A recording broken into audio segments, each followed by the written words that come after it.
Hoy quiero que abras bien los ojos, porque Dios va a hablarte de una forma que no esperarías. ¿Qué harías si de repente levantaras la mirada y vieras un ángel con espada caminando por tu ciudad? No viene a anunciar paz, ni a darnos buenas noticias. Viene a ejecutar juicio. Y lo peor de todo es que no todos lo ven, no todos lo sienten. El verdadero terror bíblico no llega con gritos, llega cuando Dios guarda silencio. Hay un capítulo en la Biblia que mucha gente evita leer. Es incómodo, es estremecedor. Es uno de esos textos que casi nunca se predica, pero es quizás uno de los más relevantes y aterradores de todos. Hablamos de Ezequiel 9. Si nunca lo has leído con la mente y el alma abiertas, hoy podrías ver algo que cambiará todo lo que pensabas acerca de Dios. Este capítulo revela una visión donde Dios hace una distinción clara entre los que están marcados por el dolor de sus pecados y los que simplemente se han acostumbrado a ellos. Este juicio comienza en el templo, no en el mundo. Y lo peor de todo es que lo que ocurrió en el pasado podría repetirse hoy mismo. ¿Estás listo para escuchar lo que el Espíritu tiene que decirle a la iglesia en este momento? Si alguna vez sentiste que Dios guardaba silencio, dale un like.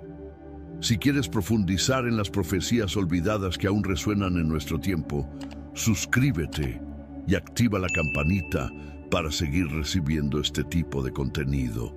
Comenta abajo. ¿Alguna vez leíste Ezequiel 9? ¿Qué fue lo que más te impactó? Este video no es un entretenimiento, es un llamado urgente, y quien tenga oídos, que escuche.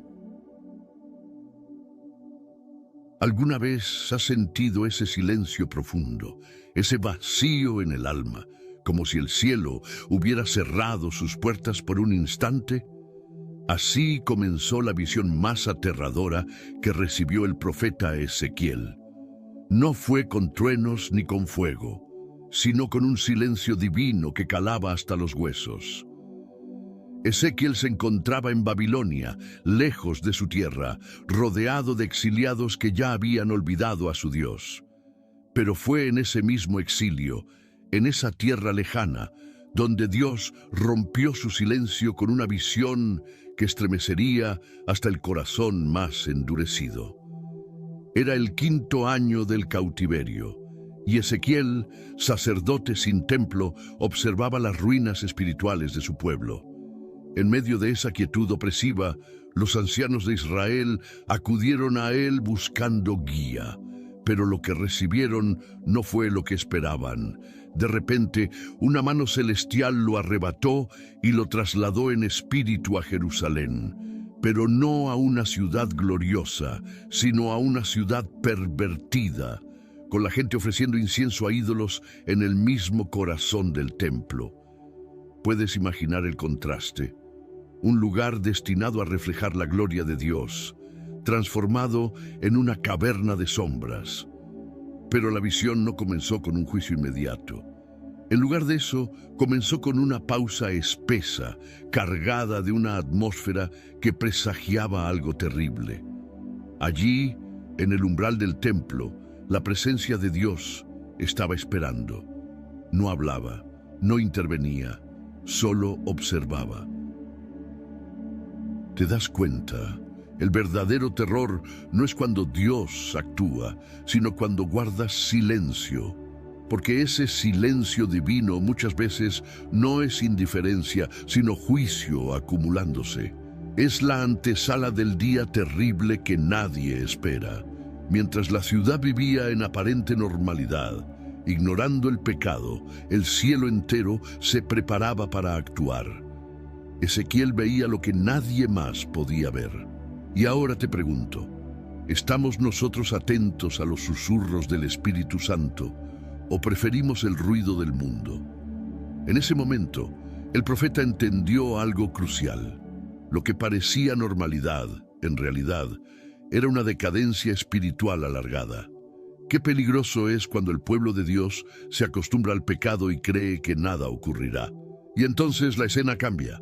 Un ángel vestido con lino puro aparece, llevando un tintero en el cinto.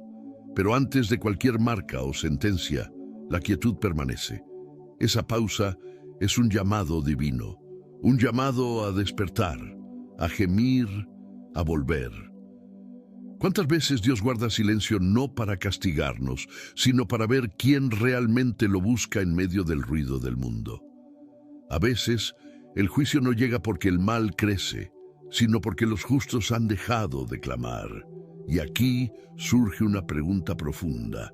¿Cuántos están discerniendo este mismo silencio hoy? ¿Cuántos entienden que el Espíritu Santo sigue hablando, pero pocos tienen los oídos abiertos para escucharlo?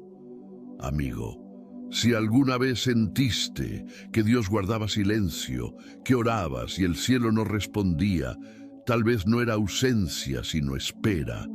Una espera sagrada, esperando ver quién se levantaría, quién lloraría por los pecados de su tiempo.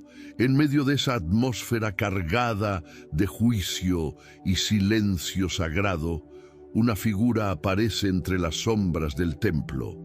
No lleva espada, ni látigo, ni palabras de condena. Viste lino puro y en su cintura cuelga un tintero de escriba. ¿Quién es este personaje? ¿Por qué, en lugar de ser un ejecutor de juicio, parece más bien un mensajero de compasión?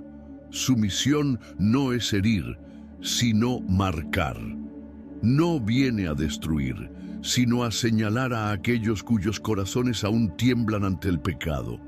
La orden que recibe es clara pero sorprendente. Debe recorrer la ciudad y poner una señal en la frente de los hombres que gimen y claman por las abominaciones que se cometen en ella. Pero no se trata de marcar a los que oran en voz alta, ni a los que alardean de fe. No se menciona a los líderes, ni a los que ofrecen sacrificios. Se marcan a los que lloran. ¿Cuándo fue la última vez que lloraste por el pecado del mundo? No por el tuyo solamente, sino por el mal que se extiende como una sombra sobre la humanidad. Este sello no es visible a simple vista, no brilla, no tiene forma ni color humanos, pero en el cielo es lo más valioso. El hombre de lino representa la misericordia divina, actuando en silencio entre la inminencia del juicio. Mientras muchos viven distraídos, Él camina buscando rostros quebrantados. Estás entre ellos. Si tu corazón aún se quiebra al ver cómo el nombre de Dios es pisoteado a diario, entonces ese sello está cerca de ti. El contraste es brutal. Unos serán marcados, otros serán ignorados. No por favoritismo, sino por sensibilidad.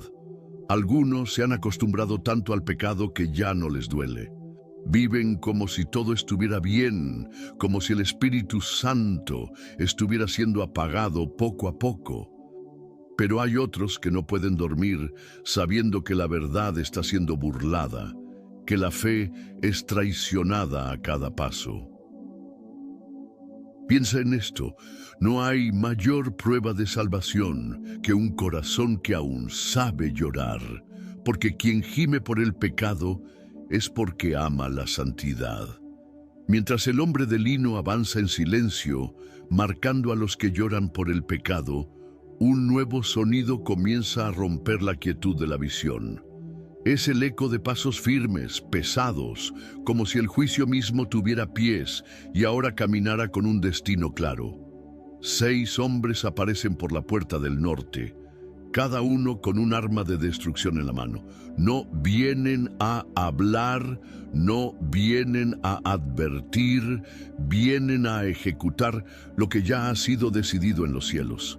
Esto no es solo una escena simbólica sin consecuencias. Estos ejecutores son reales dentro de la visión profética. Representan el juicio inminente de Dios sobre un pueblo que ignoró las advertencias, que mató a sus profetas, que profanó su templo con ídolos y soberbia.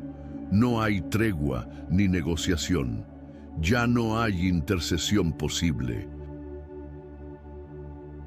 El tiempo de la paciencia ha llegado a su fin y el momento de la justicia ha comenzado. ¿Puedes sentir el peso de esta escena? Cada ejecutor está listo. No vacilan, no dudan, no cuestionan. Avanzan con la certeza de una orden divina que no puede ser revertida. ¿Quiénes son estas figuras? ¿Ángeles, símbolos o tal vez algo más? Lo cierto es que representan el poder irrevocable de un Dios que no puede ser burlado para siempre. Lo más impactante es que la presencia de Dios no se ausenta durante este juicio. Al contrario, Él mismo está al mando. La gloria del Señor está presente entre los querubines, mirando todo desde el propiciatorio. Es una escena que rompe con nuestra visión de un Dios tierno y pasivo. Aquí vemos al Dios de justicia, el que protege la santidad de su nombre y la pureza de su pueblo. ¿Qué imagen de Dios tienes tú? ¿Un ser débil, moldeado por el sentimentalismo humano, o el Dios soberano de la Biblia, el que no permite que su justicia sea burlada? Este momento de juicio evoca otras escenas en las Escrituras. El juicio sobre Sodoma, la destrucción del templo por Babilonia, las plagas sobre Egipto. Siempre ha existido una línea invisible que una vez cruzada desata consecuencias. Los ejecutores de Ezequiel 9 caminan por esa línea y aunque la cruzan, no lo hacen sin antes hacer una distinción. Primero se separan los marcados, luego cae la espada. La justicia de Dios nunca es ciega, pero siempre es exacta. ¿Puedes imaginar el rostro de Ezequiel mientras observa todo esto? Él, un sacerdote sin altar, ahora ve cómo el juicio comienza desde el lugar que debía ser el más santo, el templo. Y lo más trágico es que no se despierta el pueblo. Nadie reacciona, nadie clama.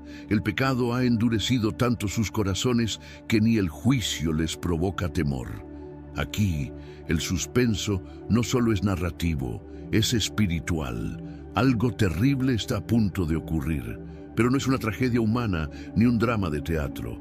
Es la ejecución de la justicia divina, una justicia que comienza por la misma casa de Dios, una justicia que sacude, despierta y agita hasta los cimientos. ¿Y tú, estás listo para ver a ese Dios? Porque el Dios que aparece en Ezequiel 9 es un Dios de poder y gloria. Cuando Ezequiel ve a los ejecutores avanzar, su espíritu no puede soportarlo. No puede permanecer de pie. No puede quedarse simplemente observando. Cae sobre su rostro, completamente conmovido hasta lo más profundo de su ser.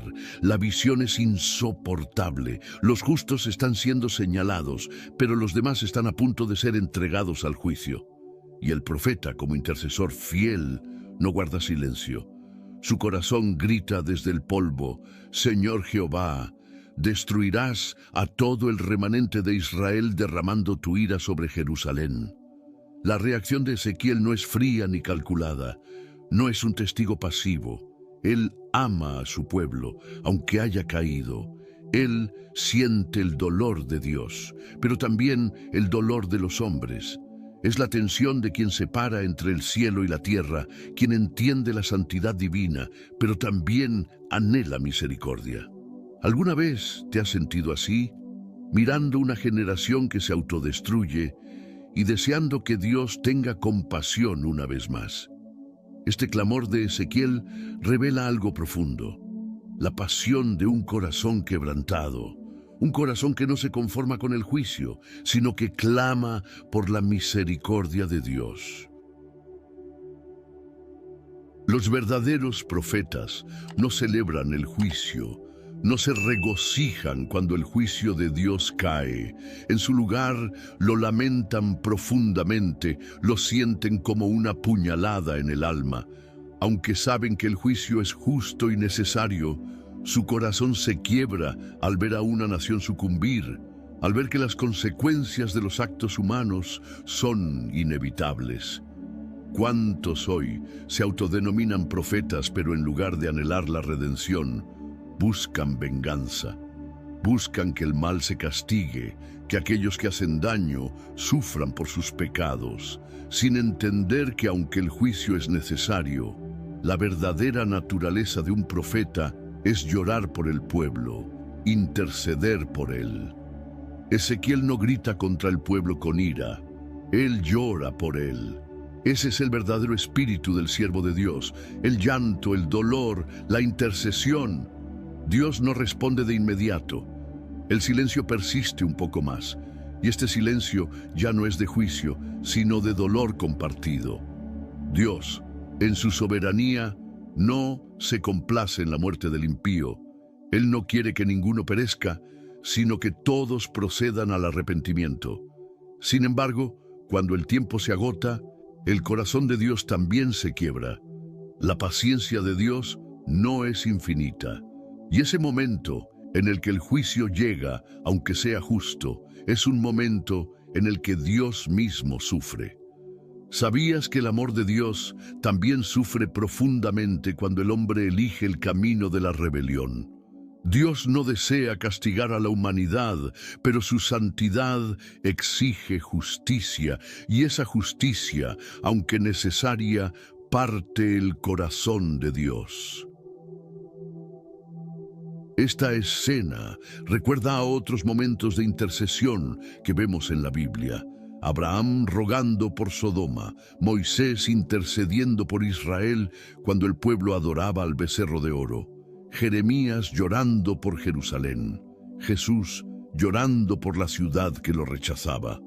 Todos estos grandes intercesores compartieron un peso emocional y espiritual. Cargaron con el dolor de un pueblo que se alejaba de Dios, y al igual que Ezequiel, se quebrantaron por la rebelión del pueblo. Ezequiel, el profeta que mira el juicio de cerca, no se siente superior. Él se une a esta nube de testigos con un corazón partido. En su clamor por la ciudad vemos el rostro de la verdadera compasión de Dios, la compasión que no ignora el pecado, pero que anhela profundamente que el pueblo se arrepienta antes de que sea demasiado tarde. El clamor de Ezequiel no cambia el decreto de Dios, no impide lo que ya ha sido determinado en los cielos, pero en este clamor se revela el carácter de Dios, un carácter lleno de amor y justicia. La verdadera intercesión no es la que busca evitar el juicio a toda costa, sino la que clama por misericordia, que se enfrenta al juicio y con humildad pide a Dios que considere la misericordia.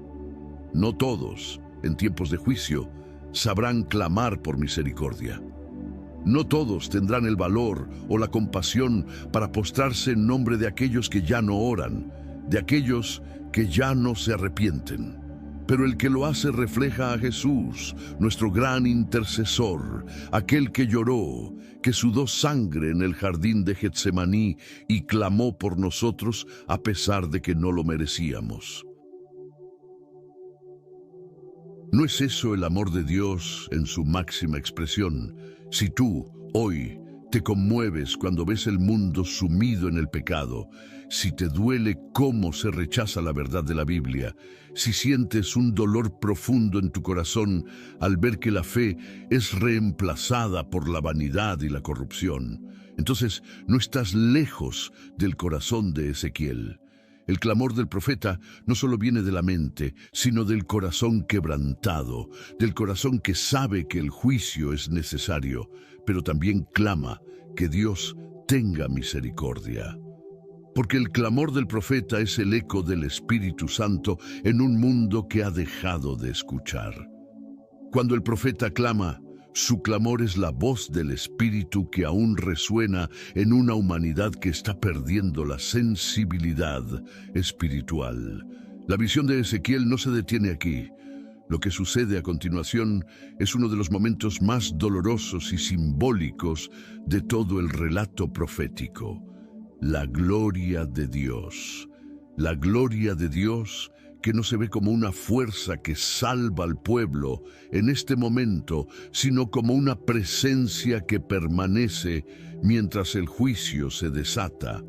Esta es la gloria de un Dios que no se aleja de la situación, sino que se mantiene firme en su justicia. Esa manifestación visible de la presencia de Dios comienza a moverse. Sí, el resplandor que antes habitaba entre los querubines sobre el propiciatorio se eleva lentamente, como si el mismo cielo le diera la espalda a su pueblo. ¿Puedes imaginar lo que eso significa? Dios está saliendo de su propia casa, de su morada, de su santuario. No es una partida abrupta, es progresiva, como si Él estuviera dando tiempo a su pueblo para entender lo que está sucediendo. Es como el dolor de un padre que con lágrimas en los ojos se ve obligado a partir. No porque quiera irse, sino porque ha sido echado. La gloria no desaparece, se retira, primero al umbral del templo, luego al atrio, después a la puerta oriental. Cada paso es una señal clara de que algo se ha roto. No se trata de una emoción pasajera, es la justicia de Dios en movimiento. La misma presencia que había iluminado el lugar santísimo ahora observa en silencio mientras los ídolos contaminan los muros del templo, mientras los sacerdotes ofrecen culto a dioses falsos, mientras el pueblo endurece su corazón. Ya no hay espacio para la santidad, y donde no hay santidad, la gloria no permanece. Esta escena no es solo una descripción histórica, es una advertencia directa.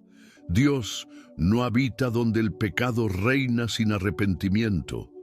¿Será que hoy estamos viendo algo similar en nuestras iglesias, en nuestras familias? Este pasaje nos obliga a preguntarnos, ¿queremos la presencia de Dios o solo su bendición? ¿Queremos su fuego, su gloria, su santidad o simplemente su favor temporal? La gloria de Dios se retira, no porque Él cambie, sino porque el pueblo dejó de valorarla. Se reemplazó por costumbres vacías, por una religión superficial, por líderes sin temor de Dios. ¿Qué tragedia mayor puede haber que un templo sin gloria? Un lugar sagrado donde Dios ya no vive, donde su presencia ha sido desplazada por la hipocresía y la indiferencia. Y no olvidemos que esta gloria no es cualquier cosa, es la misma gloria que guió a Israel en el desierto, que llenó el tabernáculo de Moisés, que descendió sobre el templo de Salomón. Esa misma gloria que representaba la relación íntima y directa entre Dios y su pueblo. Que esa gloria se eleve es la señal de que el pacto ha sido quebrado. ¿No es esto una sombra del día cuando muchos oirán la terrible frase, nunca os conocí? Pero incluso en su retirada hay una esperanza implícita, porque la gloria no se disuelve, se traslada. En Ezequiel 43 veremos que esa misma gloria regresa. Aunque el juicio es real, también lo es la restauración. Dios corrige, pero no desecha para siempre. Aun cuando la gloria se aleja, su amor sigue estando dispuesto a regresar si el pueblo se vuelve a Él con sinceridad. El juicio no comenzó en las calles ni en los palacios. No se desató primero en las plazas públicas ni en los barrios paganos. Comenzó en el templo, el lugar que debía ser el corazón espiritual de la nación, el espacio sagrado donde habitaba la presencia de Dios. Allí fue donde se pronunció la primera orden: comenzad desde mi santuario. ¿Puedes imaginar lo que esto significa? Que el juicio de Dios no ignora a los que se llaman suyos. Al contrario, Él exige más de ellos. Los líderes religiosos, los sacerdotes y ancianos, aquellos que llevaban la apariencia de piedad, fueron los primeros en caer, no por error, sino por justicia. Ellos conocían la ley, guiaban al pueblo, pero habían traicionado su responsabilidad. Reemplazaron la verdad por tradición, la adoración genuina por apariencia. ¿Qué valor tiene un altar sin fuego? ¿Qué sentido tiene una túnica sin pureza? Y si hoy muchas iglesias estuvieran repitiendo el mismo patrón, el lugar que debía ser un refugio de adoración y santidad se ha convertido en un escenario de horror. El altar que debía estar cubierto de incienso y lágrimas ahora está manchado de sangre. Dios no fue indiferente a la hipocresía de su pueblo, ¿y crees tú que Él pasará por alto la falsedad espiritual hoy?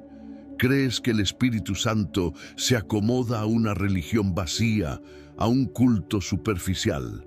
El templo fue juzgado porque el pecado ya no venía solo de afuera, sino del mismo corazón del culto. Este pasaje nos confronta profundamente porque nos invita a reflexionar. ¿Cuántas veces hemos visto estructuras religiosas llenas de ritual, pero vacías de espíritu? ¿Cuántos se esconden detrás del servicio, del púlpito, del liderazgo, pero no tienen una comunión genuina con Dios? El juicio comienza donde muchos creen estar más seguros. Y lo más alarmante es que el templo moderno no son solo paredes. Tu vida, tu cuerpo, es la morada del Espíritu. No hay neutralidad ante la santidad de Dios. Dios no comparte su trono con ídolos, ni su altar con mentiras. El fuego de su presencia no convive con el humo del pecado, y donde hay oscuridad no puede haber luz. Es hora de que la iglesia despierte, que el pueblo se arrepienta y que la gloria de Dios regrese a su santuario, a su templo, a tu vida.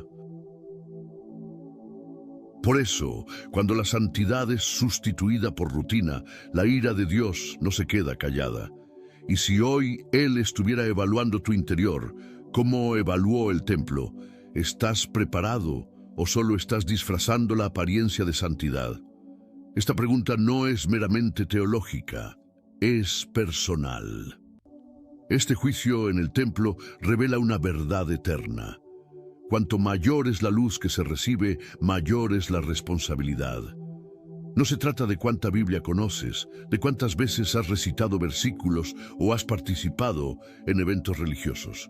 No se trata de cuántas oraciones haces en público, sino de si el Espíritu Santo aún te guía en lo secreto. ¿Realmente estás limpio por dentro o solo has decorado tu exterior con religiosidad? Y volvemos al principio. ¿Cuál es tu templo? ¿Dónde empieza el juicio en tu vida? ¿En lo que haces afuera o en lo que albergas por dentro? ¿Es posible que hoy Dios quiera limpiar tu altar antes de que el juicio caiga sobre tu casa? Piénsalo, porque el mismo Dios que juzga el templo también es el que puede restaurarlo si encuentra corazones que aún tiemblan ante su palabra. Desde lo alto del templo, Ezequiel ve más allá de sus muros. Su mirada profética se extiende por las calles de Jerusalén, y lo que observa no es belleza, ni gloria, ni reverencia. Es violencia, es sangre, es idolatría. La ciudad que fue elegida por Dios, la ciudad santa, se ha convertido en un lugar de sombras, donde los justos son perseguidos, la verdad es silenciada, y los altares que deberían estar consagrados a Dios son compartidos con ídolos despreciables. ¿Cómo puede una ciudad que fue elegida por Dios llegar tan bajo? El pueblo ajeno al juicio inminente ha llegado a convencerse de una mentira peligrosa. Esa frase, pronunciada quizás con sarcasmo o indiferencia, es más reveladora que 1000 sermones. Habla de un corazón endurecido, de una generación que ya no cree en la vigilancia del cielo. ¿Te suena familiar? ¿Acaso no vivimos hoy bajo esa misma ilusión, pensando que todo está permitido, porque nada parece detenernos? El declive no fue repentino, fue progresivo, como la lepra que avanza sin dolor visible. Primero fue la tolerancia al pecado, luego la normalización, más tarde la defensa del pecado y finalmente el orgullo. ¿Cuántas veces hemos visto este mismo patrón en nuestra sociedad? ¿Cuántas veces lo hemos visto incluso en nosotros mismos? Porque el pecado colectivo comienza con la concesión individual. Y si Jerusalén no es solo una ciudad, sino un espejo del corazón humano, la idolatría no siempre se presenta con estatuas físicas. A veces se disfraza de éxito, de fama, de comodidad. Es cuando el pueblo de Dios deja de buscar su rostro y comienza a buscar su reflejo. ¿Cuándo fue la última vez que lloraste por la condición espiritual de tu ciudad, de tu familia, de tu comunidad? ¿Has sentido el dolor de vivir rodeado de oscuridad mientras clamas por una luz que pocos desean ver? Ezequiel no solo denuncia la corrupción externa, él ve el interior de los corazones, porque lo que contamina a la ciudad no es la presencia del enemigo, sino la ausencia del temor de Dios. Esa es la raíz de todo. Cuando ya no creemos que Dios ve, dejamos de temerle. Y cuando ya no le tememos, dejamos de obedecerle. ¿No es esa la mayor forma de idolatría? Vivir como si el Creador no existiera, como si sus ojos no estuvieran sobre nosotros. Y aquí surge una necesidad profunda: comprender con claridad cómo el juicio de Dios opera sobre las naciones, las ciudades y los corazones. Si te cuesta entender estas visiones proféticas, si te abruma la simbología, el lenguaje o las imágenes, déjame darte una clave. La Biblia ilustrada puede ser tu mejor guía en este camino. No solo te muestra lo que está escrito, sino que te permite visualizarlo, sentirlo y aplicarlo. Es una puerta abierta a un entendimiento más profundo de la fe, la esperanza y las promesas de Dios. ¿Y tú, que estás viendo esto, realmente crees que Dios no ve, que ha abandonado tu ciudad? ¿O es que simplemente has dejado de mirar hacia arriba? El juicio que viene sobre Jerusalén es el resultado de años de indiferencia, pero también una advertencia viva para nosotros hoy. Una de las mentiras más peligrosas que puede abrazar una generación es esta: Dios no hará nada. No lo dicen con palabras, lo viven con sus actos. Es el veneno silencioso de la impunidad, esa sensación de que el pecado puede multiplicarse sin consecuencias. En Jerusalén, esa era la atmósfera. Había corrupción en los tribunales, injusticia en las calles, idolatría en los altares, y aún así, el pueblo seguía su rutina como si nada estuviera mal. Todo parecía normal. El pecado ya no era algo que se evitaba, sino algo que se toleraba. Luego se defendía y finalmente se celebraba. ¿No es eso lo que ocurre hoy en muchas partes del mundo? Vivimos en una era donde se normaliza lo que antes era impensable, pero Dios no ha cambiado.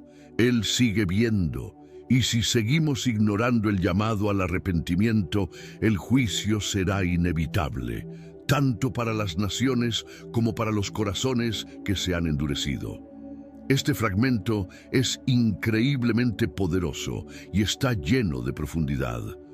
El tema central de la normalización del pecado, el juicio de Dios y la misericordia silenciosa, pero presente, es clave para una reflexión profunda. Este engaño es antiguo, se repite en cada época. Se repitió en los días de Noé, cuando el pueblo comía, bebía y se casaba, hasta que el diluvio vino y los arrastró. Se repitió en Sodoma, donde la arrogancia y la indiferencia cegaron a todos, hasta que el fuego cayó del cielo. Y hoy se repite nuevamente, ¿o acaso no lo vemos? Se llama normalización del pecado, se llama cultura de la tolerancia sin verdad. ¿Te has detenido a pensar si estás siendo arrastrado por esa corriente? El problema con la impunidad percibida es que anestesia la conciencia, deja de doler el pecado, ya no causa temor. Se convierte en costumbre. La gente comienza a confundir la paciencia de Dios con su aprobación. Pero la paciencia de Dios no es indiferencia. Él espera, y cada segundo de espera es una oportunidad para el arrepentimiento. ¿Qué estás haciendo tú con ese tiempo que Él te ha dado? ¿Lo estás usando para acercarte a Él o para esconderte aún más en tu comodidad? El juicio de Dios no sorprende al que vigila, solo al que duerme. Ezequiel vio cómo Jerusalén confiaba en su historia, en su templo, en su nombre, pero había olvidado su llamado. Cuando creemos que estamos exentos del juicio por lo que fuimos, estamos a punto de caer por lo que somos. Y si hoy el Espíritu Santo te estuviera hablando, no para condenarte, sino para despertarte, este capítulo nos invita a revisar nuestras certezas. ¿En qué estás confiando realmente? ¿En tu iglesia, en tu tradición, en tus palabras o en una vida de oración, de fe viva, de arrepentimiento genuino? Porque llega un momento en que Dios no responde más a lo externo. Él escudriña lo profundo, lo oculto, lo que nadie ve, y allí decide. Y cuando Él decide, actúa con justicia, no con prisa, pero tampoco con olvido.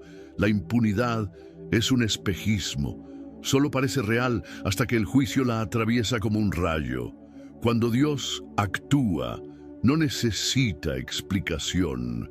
Él ha advertido, ha enviado profetas, ha derramado gracia. Pero cuando el corazón se endurece, la paciencia se transforma en sentencia. Y cada lágrima ignorada, cada verdad despreciada, se convierte en testimonio contra los que dijeron, no pasará nada. Y ahora te pregunto, ¿realmente crees que Dios no hará nada? ¿O es que has vivido tan lejos de su fuego que ya no sientes su calor? Porque Él no es un espectador pasivo, es un Padre justo y aunque tarde, nunca falla. El juicio de Jerusalén no fue una excepción. Fue un espejo, y lo que refleja puede estar más cerca de lo que imaginas.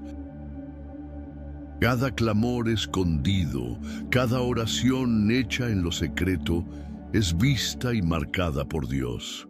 ¿No es ese el amor de Dios en acción? Un amor que no necesita ruido ni grandes manifestaciones, pero que deja una huella eterna en aquellos que le temen de verdad. Y aunque esta escena pueda parecer distante, su eco resuena hoy.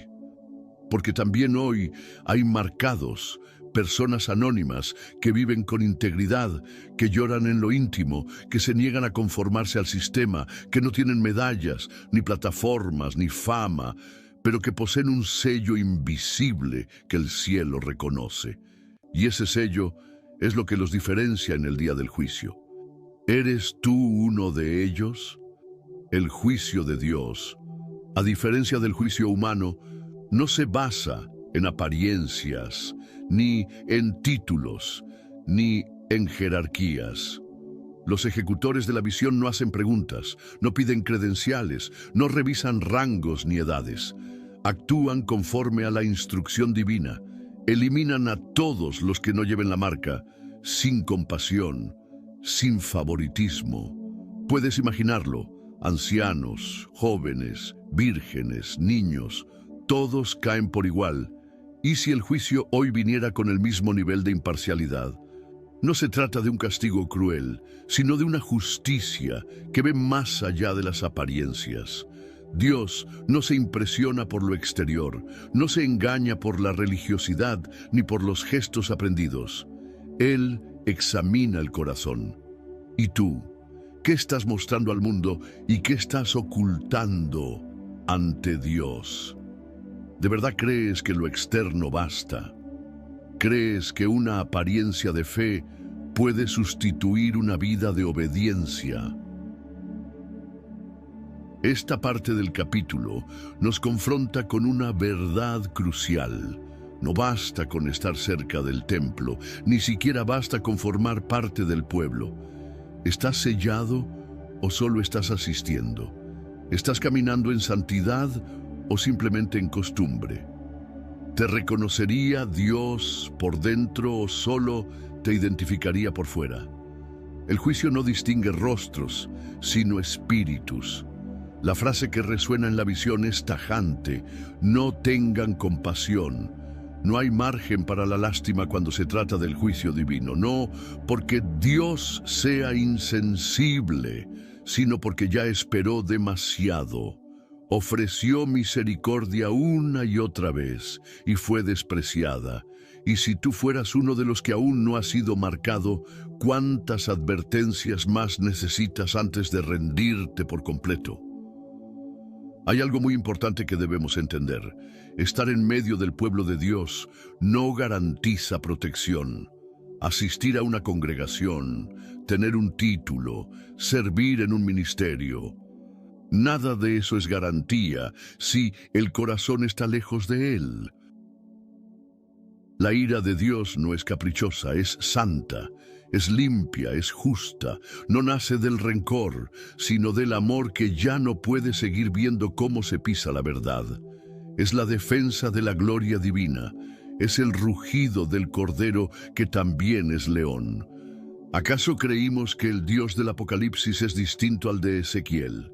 ¿Pensamos que la cruz anuló su justicia? No, la cruz la satisfizo y dejó claro cuánto odia el pecado. Muchos hoy no entienden pasajes como este. Los ven duros, complejos, hasta contradictorios. Pero es porque no han visto el corazón que los sostiene. Un Dios que ama tanto que no puede permitir que el pecado destruya para siempre a los suyos. ¿Cuántos hoy llevan ese mismo peso? ¿Cuántos han visto con claridad lo que otros no ven, pero han sido ignorados, ridiculizados, silenciados? ¿Cuántos predicadores fieles están hoy llorando en secreto, viendo cómo sus generaciones se deslizan hacia el abismo espiritual? El conocimiento duele, porque no puedes cerrar los ojos una vez que han sido abiertos. No puedes volver a la comodidad de la ignorancia cuando Dios te ha mostrado el peligro. Y Ezequiel sabía que lo que estaba viendo era solo el principio, que si Jerusalén no se volvía, el juicio sería completo. Y si tú fueras Ezequiel, ¿qué harías con lo que sabes? ¿Callarías para no incomodar o hablarías aunque nadie escuche? Este tópico nos obliga a mirar hacia adentro porque todos en algún momento recibimos luz, un mensaje, una convicción, una palabra. ¿Y qué hicimos con eso? ¿Lo enterramos por temor? ¿Lo diluimos por conveniencia? ¿O lo abrazamos con temblor y obediencia? ¿Y si Dios te está mostrando cosas que no son para huir, sino para alertar? ¿Y si tu voz es necesaria justo ahora? Jesús lloró por Jerusalén, sabía lo que venía, sabía que sería destruida y aún así lloró. No gritó condena, no se alejó con desprecio, lloró. Ese es el corazón que Ezequiel tenía y ese es el corazón que Dios está buscando en sus siervos hoy. No el que predice el juicio con arrogancia, sino el que lo contempla con quebranto. ¿Tienes tú ese corazón? El conocimiento trae responsabilidad. No basta con saber. Hay que responder, hay que interceder, hay que advertir, hay que vivir con coherencia, porque el que conoce la verdad será medido por ella. Y si tú estás viendo lo que muchos no ven, si tú estás sintiendo lo que otros no sienten, tal vez Dios te esté levantando como un nuevo Ezequiel. ¿Estás dispuesto a cargar con ese peso? Y si el silencio que sientes de parte de Dios no es abandono sino asignación, Y si ese dolor que llevas en el alma por tu familia, por tu iglesia, por tu generación, no es casualidad sino un llamado, porque el peso del conocimiento no destruye al que lo lleva con humildad, lo transforma en un canal de gloria. Ezequiel soportó el dolor y fue usado para la restauración. ¿Aceptarás tú ese camino? Si este mensaje tocó tu corazón, no lo ignores. No fue casualidad que llegaras hasta aquí. Dios está llamando y el tiempo para responder es ahora. Comenta aquí abajo. ¿Te sientes marcado por Dios? ¿O simplemente presente? Quiero leer tu historia. Quiero orar contigo. Tu comentario puede despertar a alguien más. Suscríbete al canal si quieres seguir recibiendo mensajes que despiertan, que sacuden, que confrontan y que llevan de vuelta al corazón de Dios. Activa la campanita. No por rutina, sino porque cada palabra que viene puede ser parte del llamado que estás esperando. Y no te vayas todavía. Mira el contenido que está apareciendo en tu pantalla. Cada video es una pieza más en el camino hacia el arrepentimiento, la verdad y la restauración. Busca a Dios mientras puede ser hallado. Clama mientras está cercano. No vivas un evangelio superficial. No sigas una fe sin entrega. Ríndete, no por miedo, sino por amor. Este no fue solo un video, fue un encuentro, y los encuentros verdaderos cambian destinos. Shalom.